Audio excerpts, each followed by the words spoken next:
Hi guys, welcome back to the channel. My name is Mitch and today I'm going to be teaching you a little bit about the sharpening tool in Lightroom. Okay, so I'm not going to waste any of your time. We're going to go jump right into it. And as you can see, I have Lightroom open. I do have 3 pictures that I already edited and have them open. So for example, we have a photograph of this lamp. This is a before and after of it, and I changed it to be a bit more dark and moody because that's how I like my photography. Those are the pictures and colors I like. Very black, very orange, very contrasty. It makes me happy.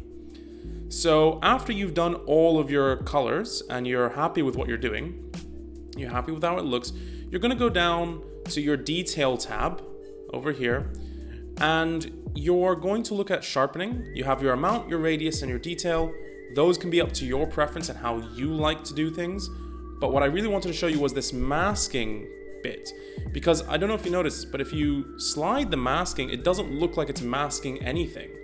So what you're going to do is you're going to use Option on your keyboard. If you're on a Mac, you are going to click it, and as you can see, everything turns immediately white, which means that everything is being masked, everything in the photo, which you don't want, because if you do that, it's going to look like everything is digitally processed. Instead, you are going to push your masking tool forward on the slider until only bits, as you can see now, only the outlines of a few things are actually in white, which is exactly what I want, because I want to create the illusion that the edges are sharp on this. And like that, that's how you just mask only the areas you want.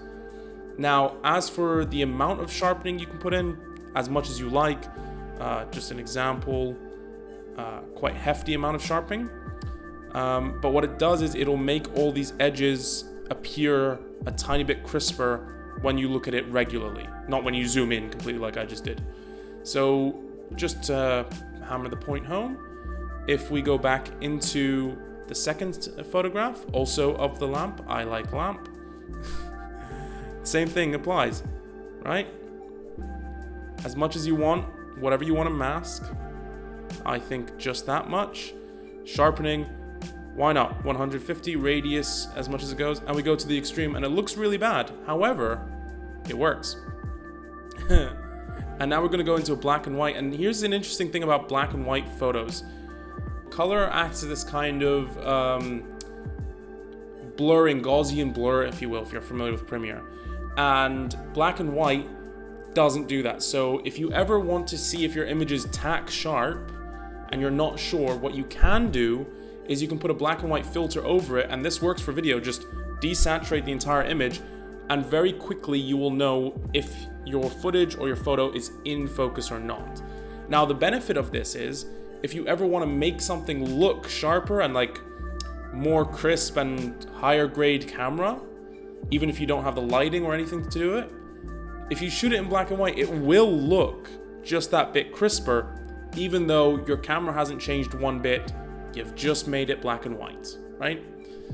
And that, I'll show you what I mean now. So I'm going to show you the before and after of this Tycoon playing cards photograph. And if I just show you that, you can see now what I mean by it being just a tad dreamier and blurrier everywhere on the edges, right? So I did add some sharpening, but if I just take the sharpening completely down, you can see that the black and white does tend to look a tiny bit more sharp than the color one, even though it's the same image. I've just made it black and white. So now let's say I just put a tiny bit more sharpening on it, and you can really see what a difference it's made, especially in the area like on the woman's face, for example, and in her hair. It looks sharper, and the word Tycoon looks sharper. And that's all I really wanted to show you. I think that's the end of that video, and I hope you actually enjoyed it and got some stuff out of it, because it's a very underrated tool that not a lot of people really look at and really contemplate. Like usually they'll do all the coloring and then just publish the photograph, and sometimes if you just take a tiny bit more time, like 5 more minutes, to just mess around with the sharpening tool, you can really get great images or make good images better. And I really think that's worth an extra 5 minutes of your time. So if this video helped you out at all, do me a favor, leave a like, leave a subscribe, all those good things, and I will see you in the next one.